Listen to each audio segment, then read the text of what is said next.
I thought I could keep them apart, that one truth, buried deep enough, would never surface. But now, under a burning sun and the silence of ancient stone, they stand face to face. Both carrying my child. One from Earth, one from the stars. And I don't even know which future I want anymore. Kael had always imagined death would come in silence.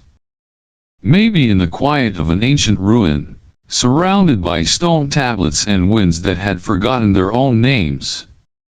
But not like this. Not swallowed in red dust, heat splitting the sky, lungs full of iron.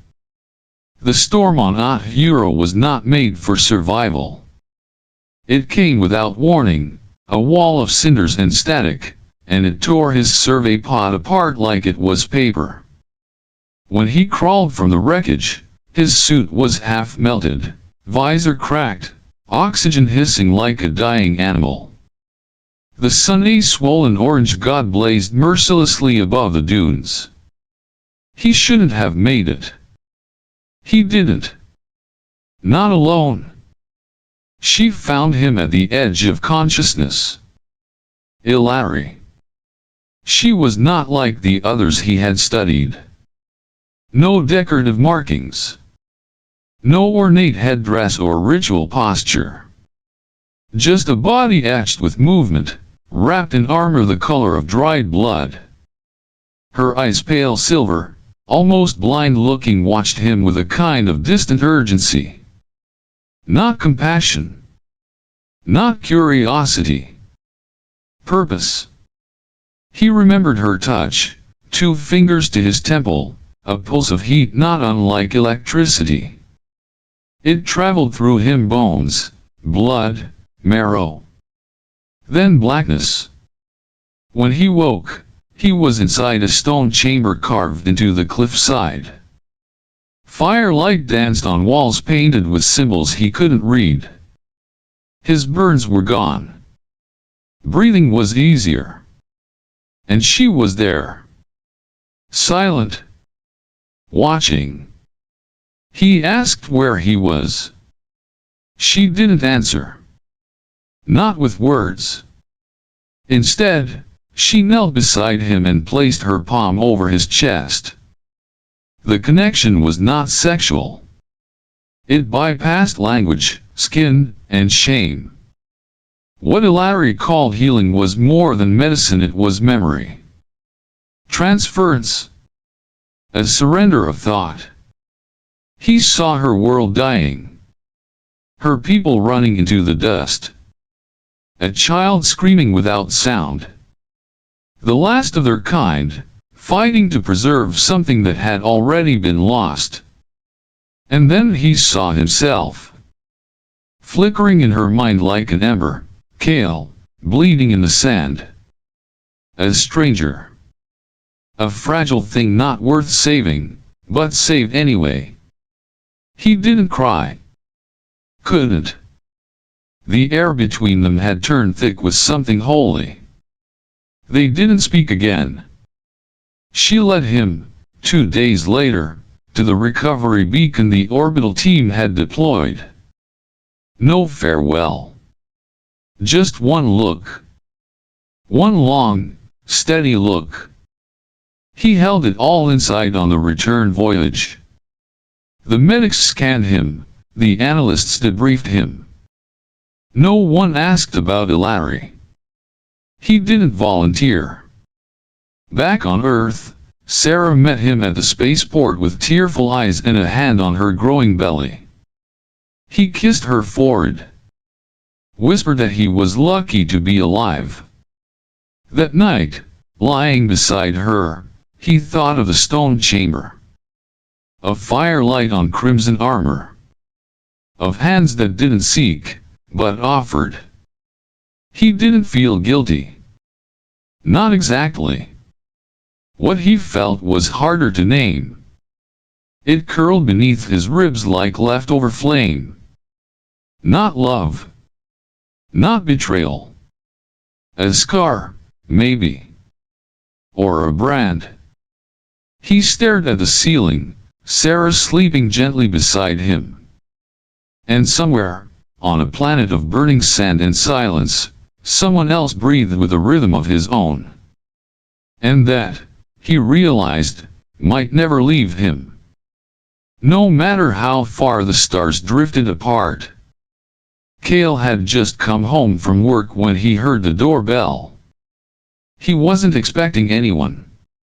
Sarah was napping upstairs, her due date still a few weeks out. The house was quiet, the kind of stillness that feels earned. He opened the door and forgot how to breathe. Elari stood in the doorway, a shadow against Earth's soft daylight. No armor now, only a long dark robe, wrapped tightly around a body unmistakably pregnant. Her hair was braided the same. Her eyes, silver and still, fixed on his face like she had never stopped seeing him. She didn't wait to be invited. It was not just survival, she said. This is your child. Then she stepped back. Not into the house, but into silence. Kael didn't speak. The breath he held finally escaped, a soundless exhale. Behind him, there was a creak on the stairs. Sarah. Barefoot. One hand on the railing. Her hair was tied up hastily, her shirt stretched over her own rounded stomach. She wasn't close enough to hear the words, but close enough to see everything. She looked at Elari, then at Kael, then back at Elari. No screams, no collapse, no accusations. Just a slow, cold blink. The kind that says, I'll ask when I can stand the answer. Kael turned back to Elari. Why now? Because he kicks harder when we are near you? He almost laughed. Almost.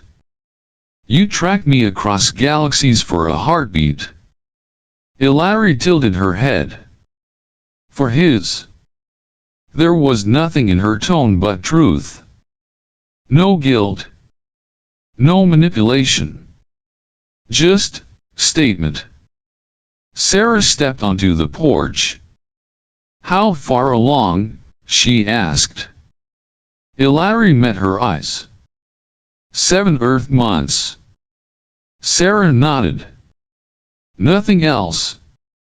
I won't stay, Elari added. I needed him to know. Kael stared at her. His heart pounded in a rhythm he didn't recognize. Sarah touched his arm. Lightly. Not possession, grounding. You should go inside, she said to him, not unkindly. He looked between them. 2 women, both bearing his child. One born of marriage. One born of something else. Not betrayal.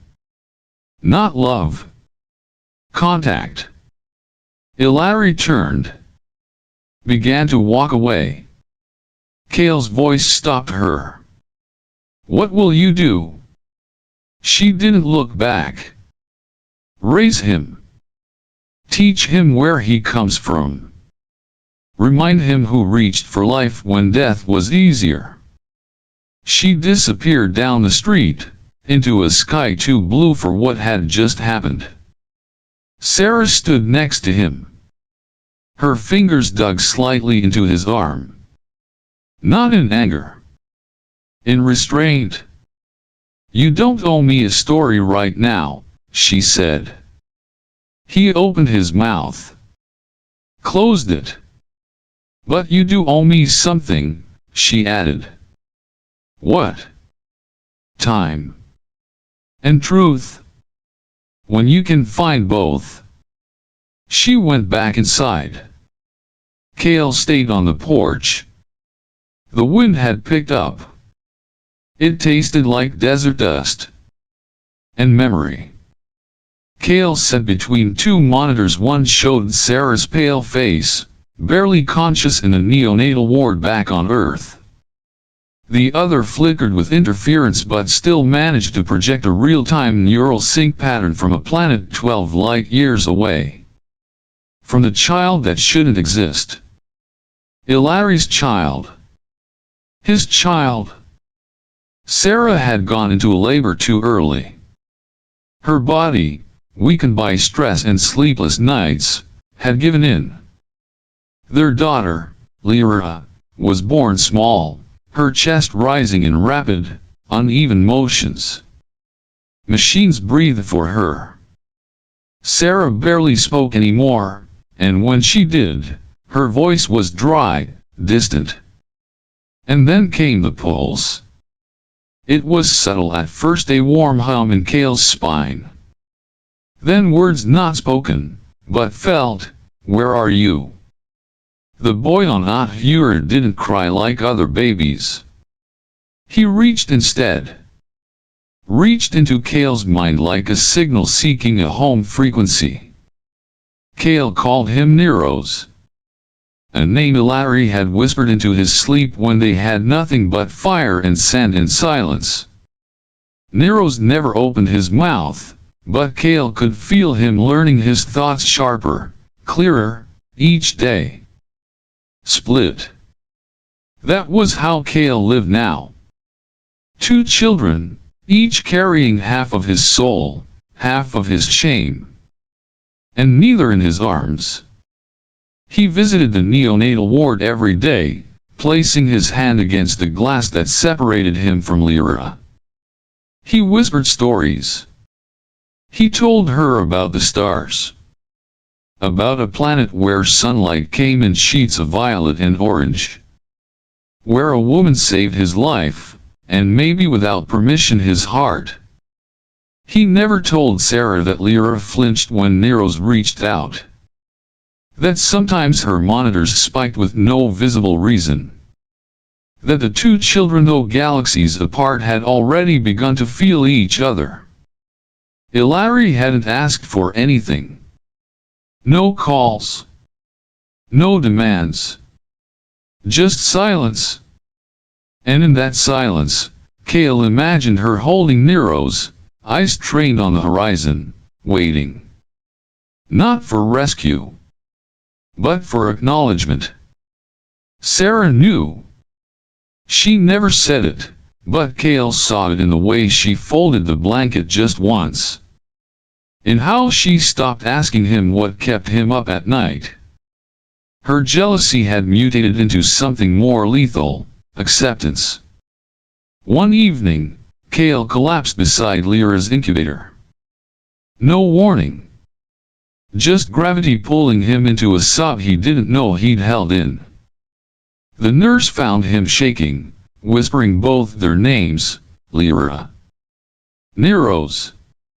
He was breaking. But how do you hold two lives in one chest? And worse, how do you explain to one child that they will never meet their sibling? That the stars were drawn and quartered, and so was their family? Kael stared into the screen as Neros reached again, the pulse stronger now. His small fingers raised toward the sky above him, toward a father who hadn't returned.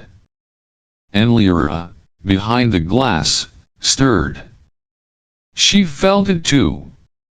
The question came as a whisper, but it split him open. Did you love her? Sarah stood at the doorway, her arms folded across the cardigan that barely held her together. Her face was unreadable, serene, maybe, but frozen, like sand cooled too quickly after a solar storm. She didn't blink. She didn't breathe. Kael didn't answer. Not aloud. And that silence said more than any apology ever could. He looked away not out of shame, but because looking at her meant confronting something even more unbearable than guilt, the truth. Sarah nodded. Just once. Not because she understood, but because she now knew she would never be able to unknow. In the next room, Neros began to cry. Elari held him, rocking gently, her long fingers spread across his tiny back. The boy had never made a sound before, not until this moment, not until Kael stood still and uncertain between the woman who bore him and the woman who bore his child. "I'll leave," Elari said. Not a threat. Not a plea. Just the decision of someone who had already counted the cost and was ready to pay it. Her voice was calm, but Kael saw the tremble in her breath, the subtle tightening of her jaw, the blink she tried to delay. Neros cried louder. Kael stepped forward, almost instinctively. The moment his shadow touched the child, the sobs softened, changed into whimpers, then to silence. Neros opened his eyes, those pale, starlit eyes, and stared at Kael like he was the center of gravity. Sarah saw it too. She didn't move. Elari, Kael started, but his voice broke apart, scattered across the air like dust. She turned to him. Her chin lifted, her spine straight, a warrior ready to lose again.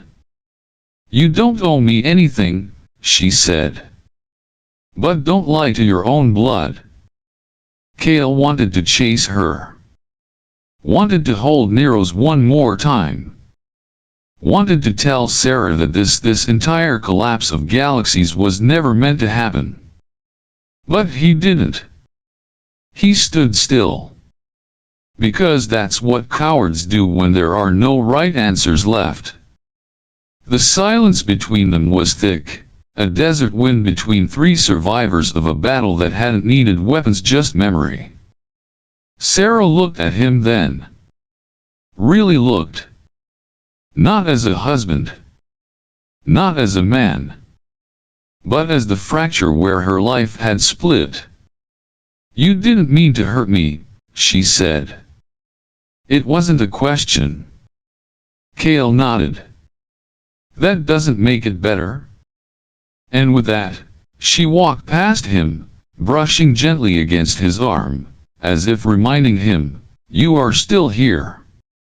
But not for long. Elari waited by the door, her son in her arms. The boy looked back at Kael once. Kael didn't cry. He didn't move. Kael didn't walk her to the ship. He stood at the edge of the clearing, watching the dust swirl around Elari's boots as she stepped into the shuttle. She didn't look back, not out of pride, but out of mercy. Mercy for him, who had already been torn into too many pieces. Neros didn't cry this time. He only stared. Eyes silent. Small hand clutching a crystalline shard pulsing faintly with bio-emotion data, the kind only a bonded pair could transmit. Elari pressed it into Kael's hand before boarding. Her only words, "So he will know he was chosen, not made." When the ship lifted, it didn't roar. It whispered. As if space itself was trying not to disturb what remained. Back home, Sarah sat by the window, rocking their daughter slowly. She didn't speak of the day Elari left. She didn't ask if Kael watched. She didn't ask what the crystal did. She didn't need to. She had stopped asking questions she no longer wanted answers to. Their daughter, Lyra, was growing stronger. Her breath evened out, her eyes tracked light. She smiled now softly, like clouds over desert dunes. Kael watched her every movement like a ritual. A prayer he hadn't earned. Sarah held Lyra gently, but her fingers no longer curled toward Kael when he passed. No invitation. No rejection. Just stillness. She hadn't forgiven him. But she also hadn't left. Sometimes, Kael thought that was worse. At night, when silence wrapped around the house like dust over old relics, Kael would sit in the dark and hold the shard. He didn't press buttons. Didn't seek playback. He just let it hum. The frequency was unique, not words, not images. Just pulses. Rhythms. And in those pulses, he felt it. Elari's heartbeat. Not just from that one night in Ahura, but from every moment she had hidden behind warpaint and armor, carrying a life neither of them had planned, yet both had changed for. He felt the panic when she realized she was pregnant. The grief when she knew he was gone. The silence she lived through while their child reached for someone who wasn't there. The shard told him everything she never could say. And it bled into him, slow and warm, like a second heart. Sarah saw him once sitting there, fingers on the crystal, tears streaking down a face that didn't sob. She didn't interrupt. She turned and left the room. That, too, was a language. Kael lived between breaths now. Between footsteps. Two children, one made from promise, one made from accident that became something sacred. He loved them both. And Sarah, still. But it wasn't the same love. It couldn't be. Because he was no longer the same man. One night, as he sat in the dark, the crystal flared just once. He closed his eyes. Elari's pulse, Elari's breath, Elari's goodbye, and something new. Hope. Not that she'd return. Not that he'd be whole again. Just hope that someday, Neros would grow and understand the shape of his father's absence. Understand that love doesn't always stay. Sometimes, it leaves you something to feel when nothing else makes sense. Kael opened his eyes. Lyra cried out softly in the next room.